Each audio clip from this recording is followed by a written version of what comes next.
Hello, അസ്സലാമു അലൈക്കും. ഞാനിന്ന് അയില കറി വെക്കാൻ പോവാം കേട്ടോ. തേങ്ങാപ്പാലിൽ അതിലേക്ക് വേണ്ടത് ഒരു തക്കാളി, വലിയ തക്കാളി ഞാൻ ഒരു പകുതി എടുത്തുള്ളൂ കേട്ടോ. അതിന് ഒരു തക്കാളി അരിഞ്ഞിടുക.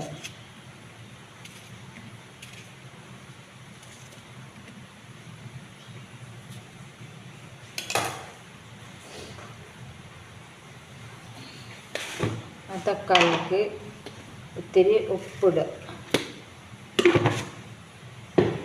ഉപ്പിട്ടിട്ട് നല്ലോണം ഇങ്ങനെ തക്കാളി ഇങ്ങനെ വെടി കൊടുക്കുക. നല്ലോണം തിരുമ്പി കൊടുത്തിട്ട് ജ്യൂസ് പോലെ ആവും കേട്ടോ. നല്ല ടേസ്റ്റ്. അങ്ങനെ കറി വെച്ചാൽ, അയിലക്കറി ഇങ്ങനെ വെച്ചാൽ നല്ല ടേസ്റ്റാണ്. തേങ്ങാപ്പാലാണ് ഞങ്ങൾ വെക്കട്ടോ.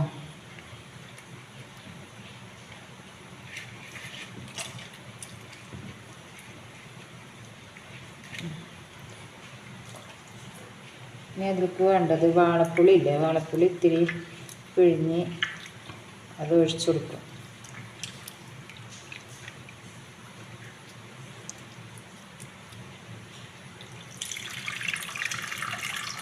ഇത്തിരി വാളപ്പുളി. വേണ്ടത് 3 പച്ചമുളക് എടുത്തിട്ടുണ്ട് കേട്ടോ. 3 വലിയ പച്ചമുളക്, നല്ല എരിവുള്ള പച്ചമുളകാണ് കേട്ടോ. ബുള്ളറ്റ് പച്ചമുളകിന് നല്ല എരിവാണ്.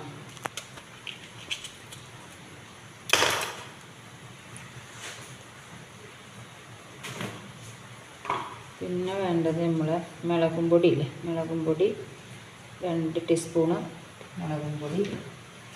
പിന്നെ അതേപോലെ തന്നെ 2 ടീസ്പൂണ് മല്ലിപ്പൊടി.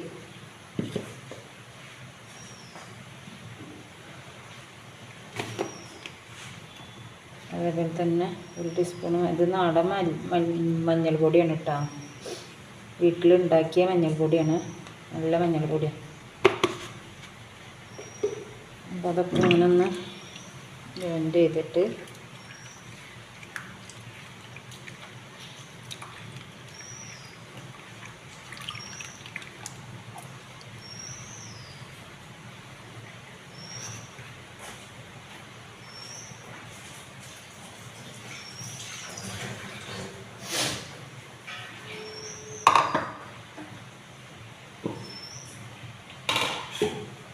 പിന്നെ വേണ്ട എന്താണെന്ന് വെച്ചാൽ ഇതിലേക്കുള്ള തേങ്ങാപ്പാൽ കേട്ടോ.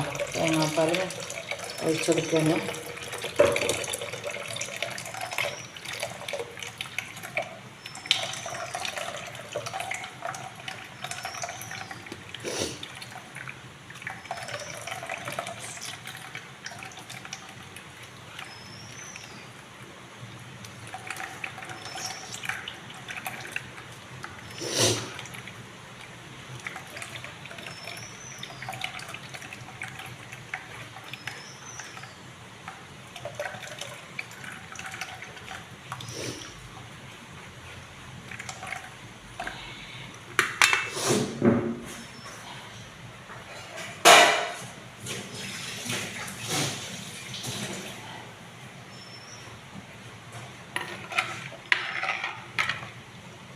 വേണ്ട നല്ലോണം തിളച്ച് വറ്റി വരുമ്പോൾ നമ്മൾ അയില ഇതൊക്കെ കഴുകി വൃത്തിയാക്കി ഞാൻ പറഞ്ഞില്ലേ, ഇവിടുന്ന് മുറിച്ച് വൃത്തിയാക്കി കൊണ്ടുവരും. പിന്നെ നമ്മളിവിടെ കൊടുന്ന് കഴുകി വൃത്തിയാക്കിയാൽ മതി, വേറെ നമുക്ക് പണിയൊന്നുമില്ല.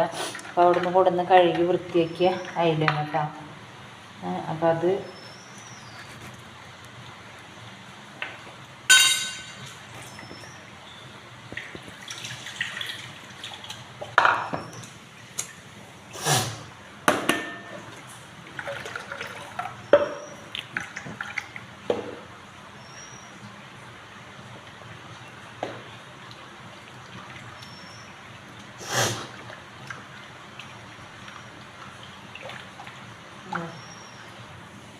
ഇനി ഇത് അടുപ്പത്ത് വെക്കാൻ പോകട്ടോ. അടുപ്പത്ത് വെച്ച് കഴിഞ്ഞതിൻ്റെ ശേഷം പിന്നെ മീൻ ഇടുമ്പോഴൊക്കെ കാണിച്ചിട്ട് നല്ലോണം മസാല വെന്തതിൻ്റെ ശേഷം ഞാൻ മീൻ ഇടാം കേട്ടോ.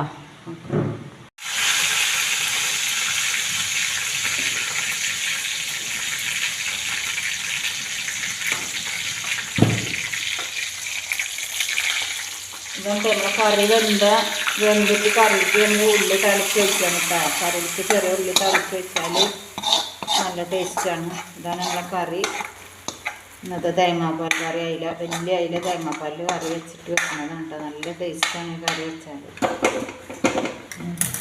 വേണ്ട നല്ലോണം വെന്ത് കറി സെറ്റായിട്ടാ.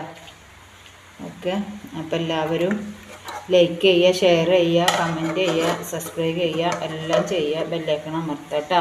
ഒന്ന്